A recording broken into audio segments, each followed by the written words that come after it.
which it stands, one nation, under God, indivisible, with liberty and justice for all.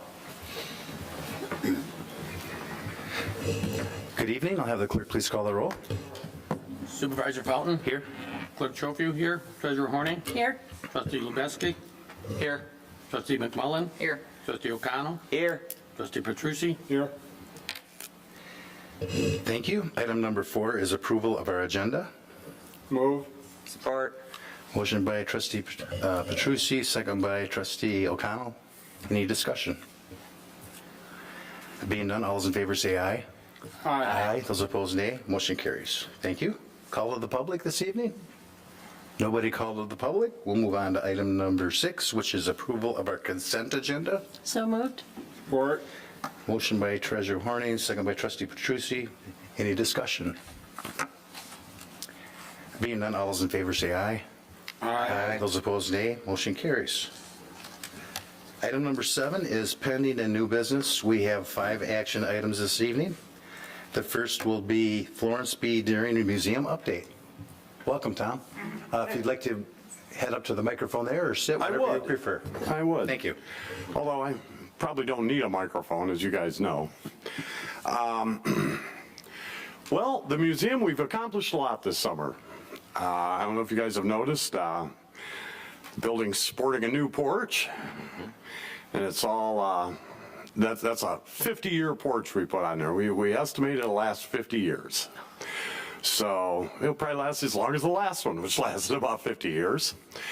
And we also painted the building with help from you guys. You guys helped us, get some funds to do that. And that was, we saved significant money. We were looking at estimates of anywhere to $10,000 to $15,000. And I happened to use the guy that painted my barn.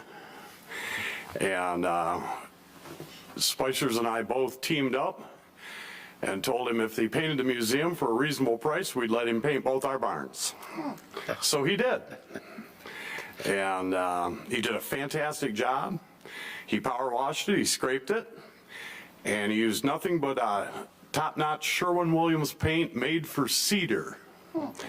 So we even got the right paint on the building. So quite happy with that. We've been going through our collection. We've got problems yet to solve. One of them is our collection is bigger than our building. There's a lot of things being stored off-site so that we can even move in the building. In fact, I'm afraid to say if the fire marshal would have came in there in his previous condition, because there was no clear aisleways to any of the exits because there was so much stuff in the building, he probably would have gave us a talking to. So we've cleared some stuff out of the building. And right now we're in the process of we're gonna try something bold. We're taking everything that's on display now and putting it all away, and taking everything that's been stored for years that nobody's seen for a decade and bringing it all out. So come spring, Memorial Day, we'll have the whole new display set inside the museum. So, and we have to keep track of it all. We are an accredited museum, so we have to go, there's like paperwork for everything. And our servers are up and they're running. It's awesome. I work with the imaging software almost every night at my house. It's AI driven, and I've got the AI doesn't exist in the cloud or on Google. It's right inside our server. So if I identify somebody's face on a picture, and we've got 20,000 images loaded right now, if I can identify somebody's face, it will go through the entire collection. And even if the person is like half hiding behind a flag in an image with 300 people, it will find them. And it will mark them. And then it'll come up for a guy, a human being to go, yes, I do believe that's him, or no, I don't believe that's him. But most of the time, it's like 99% accurate. So we've categorized 600 different people now that we've been able to identify in photos, and we've even got photos that we didn't know who was in them. And once we scan them and put them in the system, it would go in and find them. And even if the person had aged 50 years, it would still be able to pick that up. So just amazing, amazing technology. And what I've been doing is I've got a remote link where I can bring this up on a laptop and remote into the museum. So I've been going to the old timers before they die and having them look at photographs to see if they can identify people. So I think that right there is probably our biggest accomplishment this year, because once that data's gone, you never get it back. And we're actually going forward for the first time in that. And I even used I bought the same system to use on my home photographs. And it's awesome. It's awesome. So I would appreciate it. Our membership, we've got 35 people now that have RFID keyed access to the building. And we have people working with us. We've got about 10 active members that actually do work. It's been hard to grow the membership. With Tyrone Township they've always had a historical society, but it's been more of a social historical society, a potluck social thing, you know what I'm saying? Now they have a project. They have something they can get their teeth into. So we've lost about a third of our active membership into Tyrone Township because they live in Tyrone Township. And why wouldn't they spend their time trying to get their kick-ass new building off the ground and running? So I'm hoping that down the road, when they get their building complete, that we can loan some of our collection to them and thereby reduce our off-site storage and give them a starter collection for their museum. And one of our goals is to get the museum cleared out enough that we can go to the Sloan and go, yeah, we'd like to bring that exhibit into our museum here in Heartland.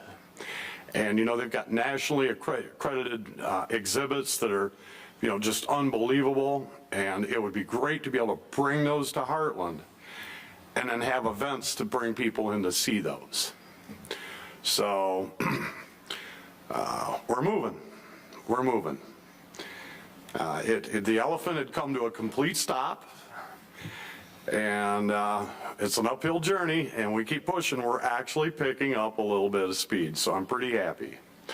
I would hope that the board sees it in its heart to give us some continued support. And I assure you, we will judiciously miser that money out and get as much out of it as we can possibly get. Does anybody have any questions? I have a question for you. All right, Joe. I was going to ask you this, but now that you said you talked about your collection a little bit, I was going to ask you, are you still taking some things in? I have some people that contacted me and said, I'd like to get this over to the museum. It's really cool. They might like it. Are you still taking things in? We have a problem. No, we are. Here's our thing. We will review what you want to give, but there's a joke, and this is just a joke amongst board members. Unless it was a gun used to shoot somebody 100 years ago in Heartland, we may not be interested.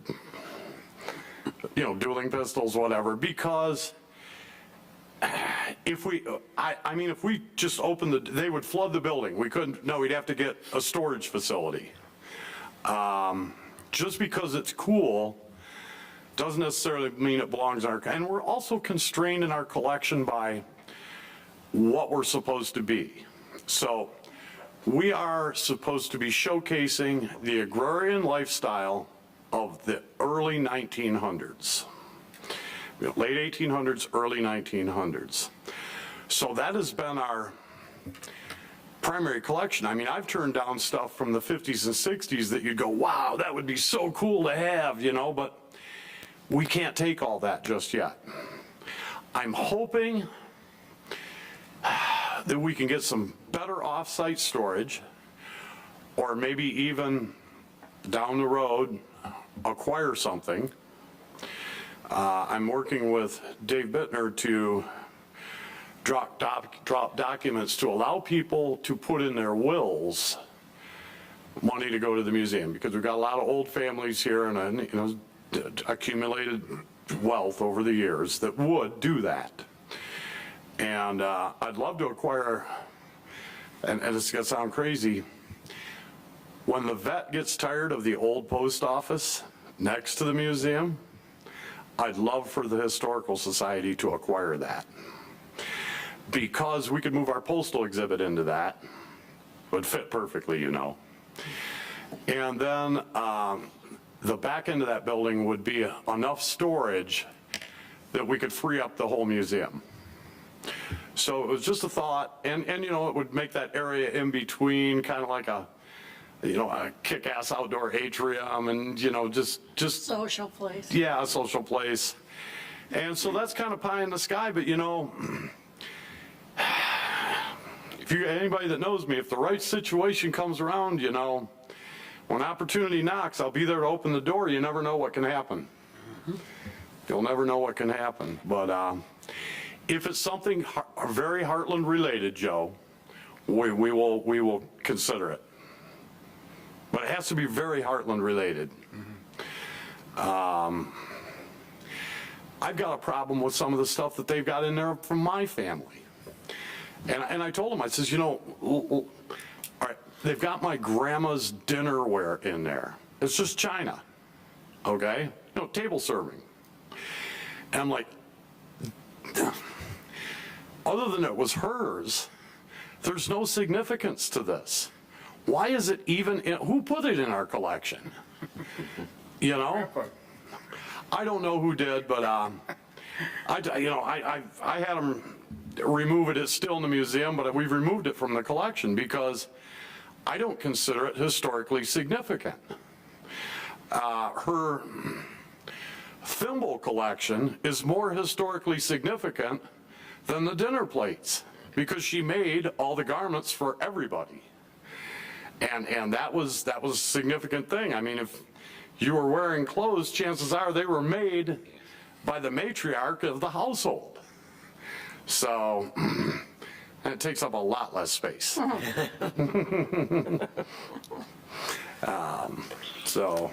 Tom, on behalf of our community and our board, thank you so much for bringing that back to where it needs to go, and it looks like it's got a great future.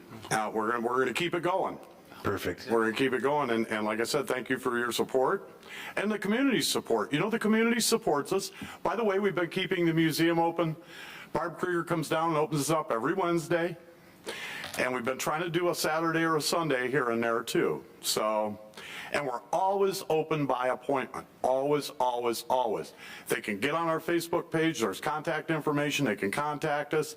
Nothing I like more than having them come down there, a family of people that want a tour, and giving them a personal tour. So. Can people pay dues online? What's this? Can people pay their dues online? We do not have a mechanism yet for them to pay their dues online. So how do they renew their membership? Generally, the instructions are on our Facebook page. You just send it to the P.O. box. Okay. And we welcome any memberships, donations, anything like that. In fact, I got to clean out the cash box. I just told Barb's been having them come in there, and people have been fairly generous. Got about $250 last month in the collection box, and that keeps our utilities paid. We have a split heating and air conditioning system, which was working but not real well. Rich and I went down this summer and fine-tuned it, and now it's working to the point where we can lower the temperature in the museum down to about 40 degrees, but keep the bathrooms upstairs and the utility room where the water is at 65. So that's saving us some money. And I also donated personally a BMS, a building management system, because we've got our server in there. We've got that all plugged in, so it measures temperature in the building, and it keeps an eye on the building. If anything goes on in the building, it gives me a call on my cell phone and lets me know. So if we have flooding or water leaks or water flow or too much electricity being used or the temperature outside of the ranges, it alerts somebody. So it just, when you get busy and you're not looking, that's when disaster hits you. So we're trying to do things to prevent that from happening. And I think we got ahead of that. So thank you very much for your time. And you guys all keep up the good work. You've been doing great. Thank you. Thank you very much. Okay, our second item, 7B, is Livingston County Intergovernmental Agreement for the Watershed Advisory Group. And that would either be Scott or Mike. I'll take it, Supervisor Thank you. Fountain. Thank you. Before you is a memo concerning the renewal of our intergovernmental agreement with Livingston County and the surrounding communities concerning our Phase 2 MS4 stormwater permit. Back in 2020, the township joined on with Livingston County Road Commission and Drain Commission, along with the municipalities that are listed here in front of you, to join this group called the WAG, or the Watershed Advisory Group. This partnership allows us to be in compliance with the state and federal government concerning the MS4 stormwater permit, while realizing cost savings as opposed to obtaining that permit on our own. The WAG works with the Huron River Watershed Council to fulfill the minimum control measures contained in this memo. These costs, as you can see in front of you, they're divided up by percentage to all the municipalities involved in this group, with the largest percentages being covered, as you see, 35% by the Drain Commission and Road Commission. Last fiscal year, we spent close to $3,000, I think, for the year. The updated costs are looking at around $3,200 annually for the 5-year contract, so we don't see a major increase. We feel it's a valuable service that helps protect our watershed, as well as satisfying the state and federal requirements. We do have the possibility down the road we may have to branch out and do this on our own. I don't see that anytime too soon, but right now it's nice to have this kind of joint alliance with everybody, kind of a united front to protect the watersheds and our surrounding community as a whole. I have a quick question. Is this the cost per year, or is Correct. this total over the 5 years? Yep, that's the cost per year, so it'd be roughly $3,287 per year for the next 5. Yep. So when this thing started a long, long time ago, didn't it have to do with our old township hall? The drainage coming out of it, there was no detention pond? Yes, part of it, yes. That was the big animal, right? Okay.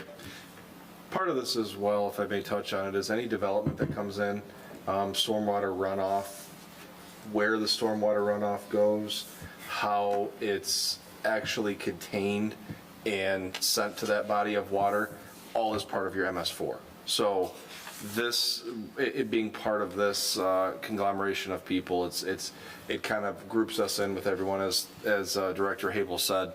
Eventually, I think Heartland Township will be large enough that we'll require our own MS4. But the cost savings we see by doing this as a conglomeration with the neighboring communities is better for us at this point.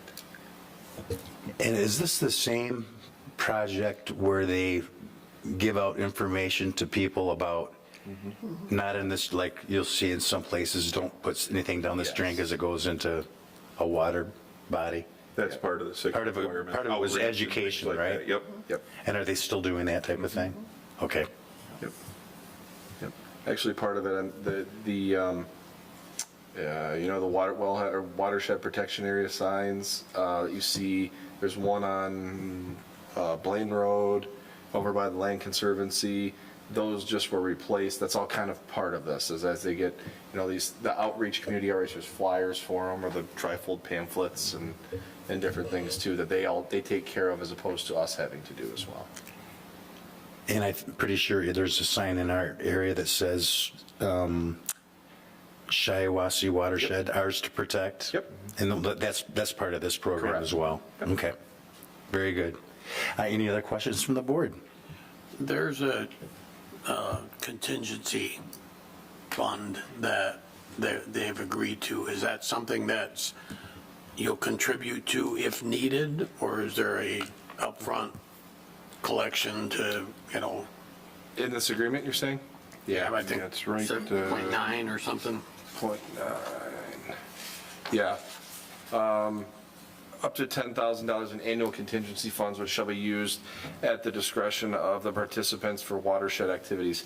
Yes, if the contingency funds are used, the total cost of the services may exceed that. That 10,000 is as a whole, everyone Right. contributing to it, yes. It's Yeah, only if our portion needed. would be like 500. Yes. But Yes. it's not something where you're giving $500 to put into No. account. It's something that if something happens, you agreed that. We're you would agreeing to the contribute. 10,000 Okay. as a whole, yes. Okay, Yeah. thank you. Yep.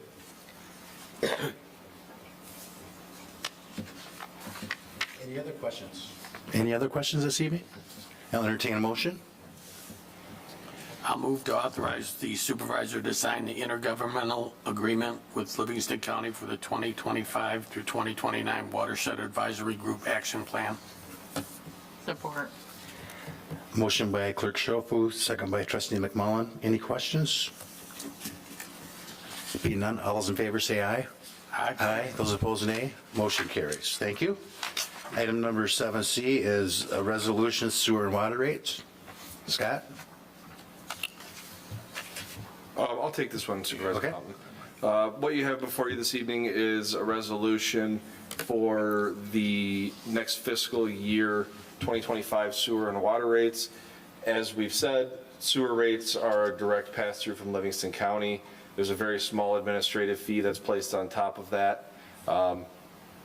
With water, the water fees, at this point right now, we've had the discussion that there are some improvements that need to be made to our water system. We're not there yet. We're getting there, but for now, we're holding water rates as they are for the beginning of the 2025-26 fiscal year. So no change. There hasn't been a change in the water or sewer rates for the last few years. At this point right now, both of them are holding steady moving forward. Questions or comments from board members? And this would be a resolution. So I'll entertain a motion and then we'll have a roll call. I move to approve the resolution setting the rates for the sewer and water systems for 2025. Or, Motion by Trustee O'Connell, second by Trustee Petrucci. Any other comments or questions? Being none, I'll have the clerk please call the roll. Treasurer Horning, Yes. Clerk Schofield, yes. Trustee O'Connell, Yes. Trustee Petrucci, yes, Trustee Lubeski, Yes. Supervisor Fountain, Yes. Trustee McMullen, Yes. motion passes. Thank you. Item number D is the 2025 Heartland Township Board meeting schedule. Manager Luce. Thank you, Supervisor Fountain. Before you this evening is the meeting schedule for next year. If you notice, the January, February, and March meetings are pushed back. Generally, we are the second, or the first and the third, I'm sorry. Those 3 months, we are doing the second and the fourth. We will catch back up in the April calendar, or in the month of April. The reason in doing that is last year, if you recall, we came back from Christmas and New Year's, and we had our first board meeting on January 2nd. That's extremely taxing on staff to get our budgets ready and ready to present for the beginning of January. It gives us a little bit of time. I will be touching in my manager's report again on that schedule of what those meetings will be.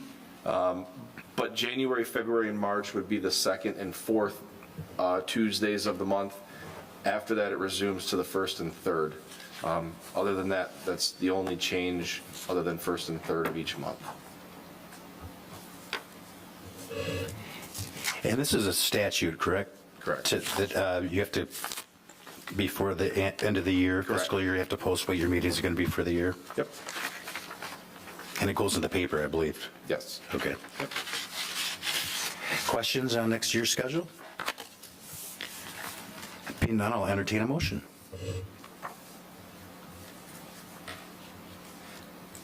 I move to approve the resolution to set the 2025 Heartland Township Board meeting schedule. Support. Motion by trustee O'Connell, second by trustee Lebeski, I'm sorry. Any other questions or comments? Being none, all those in favor say aye. Aye. Those opposed, nay. Motion carries. It says resolution. Oh, it's a resolution? Yep. Better yet. Yep. Have the clerk please call the roll. Supervisor Fountain? Yes. Trustee O'Connell? Yes. Treasurer Horning? Yes. Trustee McMullen? Yes. Clerk Schofield is a yes. Trustee Petrusi? Yes? Trustee Lebeski? Yes. Motion passes. Thank you. And item number 7E is confirm the supervisor appointment of John Danke to the authorized representative to conduct liquor license inspections in Heartland Township. This is something that's required by the Liquor Control Commission, and there are dollars that come from the licensee to perform this annual inspection. So, John, not to put you on the spot, but if you would like to come up just for a second and maybe just briefly explain kind of what the process is when you come into a facility, those with liquor licenses, and how this first last year went. So when at the time manager West approached me about this, we walked through what a normal inspection of any of these facilities are. We did that and he goes, well, you're not adding much to be able to do this, and we save an inspection for everybody. So the only add-on is making sure they got a valid license to sell liquor or alcohol or whatever they're, some of them have 3 licenses. The golf courses typically have at least 2, as you may know. So it's just a standard walk in the park inspection, other than adding in, making sure the liquor license is up to date. Correct. And John, do you do like takeout areas, like let's say a supermarket or a gas station as well? Is that part of your process? Yep. Okay. Yep. Anything that the public can access, Got it. then we take a look at all that for various fire and life safety aspects. Thank you. And for those that might have a separate license, it's the same license, but you have an add-on. A different use for a that. beverage cart at a golf course is considered an additional bar. Right. So you have to have a license to that to sell it from the main spot where you'd be selling it from. Right. Yep. Questions?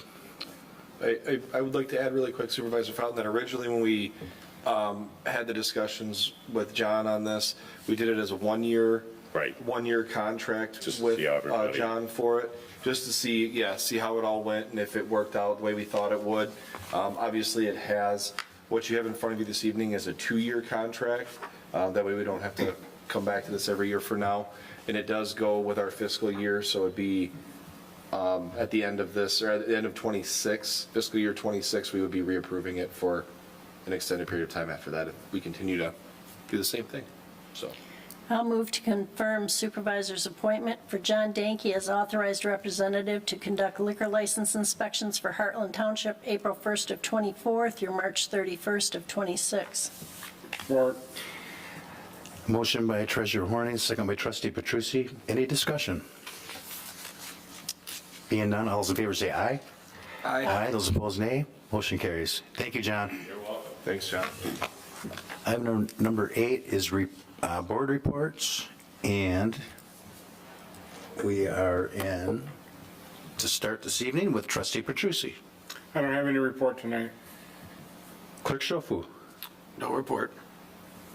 Treasurer Horning. No report? Trustee see, I told you. Trustee O'Connell. No report. Trustee Lebeski. No report. And Trustee McMullen. No report. I have nothing this evening, other than everybody have great holidays as we get closer to that day. And everybody be safe. I know the fire department has been busy lately, so blessings to you guys and safe travels as you guys go around our community. Is there anything else at this point for our regular meeting? No, other than I'll be out of the office. I have surgery tomorrow, and I anticipate to be out the rest of the month. And best to you. Thank you. Yes. We'll take a brief recess, and then we'll continue our meeting. Tonight in our information discussion will be manager's report and committee discussion. So with that, we'll move on to a brief recess. With folks that they would maybe not typically interact with on a daily basis. Okay, that was our student brief art was recess. amazing. I think everybody was absolutely blown away with the amount of talent that we